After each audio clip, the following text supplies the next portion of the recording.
దేవుడు న్యాయం తీర్చు సమయంలో తండ్రులకు చెప్తున్నారు, నన్ను ద్వేషించు వారిని 4 తరాలు వరకు నేను శిక్షిస్తాను, నన్ను ప్రేమించు వారిని 1000 తరాలు వరకు నేను ఆశీర్వదిస్తాను.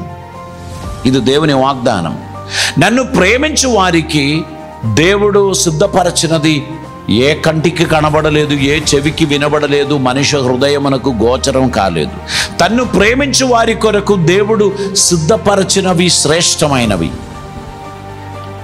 తన్ను ద్వేషించు వారిని 4 తరాలు వరకు తండ్రుల దోషము పిల్లల ఒడిలో పెడతారు అంటున్నారు. కనుక తండ్రులందరూ చాలా జాగ్రత్తగా జీవించాల్సిన అవసరం ఉంది. లేకపోతే నా తర్వాత నా పిల్లలు శాపగ్రస్తులు అయ్యే అవకాశం ఉంటుంది అని గ్రహించి భయభక్తితో జాగ్రత్తతో జీవించవలసినటువంటి అవసరం ఉంది.